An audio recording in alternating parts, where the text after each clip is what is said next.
আসসালামু আলাইকুম ওয়া রাহমাতুল্লাহি ওয়া বারাকাতুহু। সুপ্রিয় শিক্ষার্থীরা, আশা করি সকলে ভালো আছেন, নিরাপদে আছেন, সুস্থ আছেন। Welcome to রুবেলস math academy.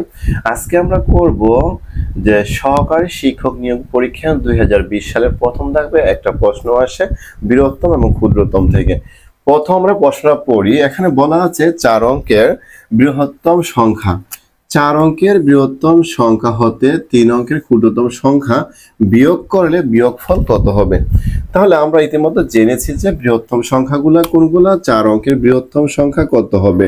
4 অঙ্কের বৃহত্তম সংখ্যা হবে 4টা 9। যেহেতু বৃহত্তম সংখ্যা হচ্ছে 9 এবং ক্ষুদ্রতম সংখ্যা হচ্ছে 0, কিন্তু 0 দিয়ে কোনো কি সংখ্যা তৈরি করা যাচ্ছে না। তাহলে আমরা এই 0-এর আগে যে কোনো একটা কি 1 দিতে হবে। তাহলে দেখা যাচ্ছে এখানে 3 অঙ্কের ক্ষুদ্রতম বলছে, তাহলে 3 অঙ্কের ক্ষুদ্রতম হলে 1 দেওয়ার পরে 2টা 0। তাহলে আমরা একটু দেখি 4 অঙ্কের বৃহত্তম সংখ্যা।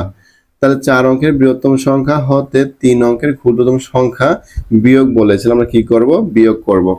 তাহলে বিয়োগফল কত হবে? তাহলে 9 থেকে 0 গেলে 9, তাহলে এখানেও 9, 9 থেকে গেলে হচ্ছে 8, এখানে হচ্ছে 9।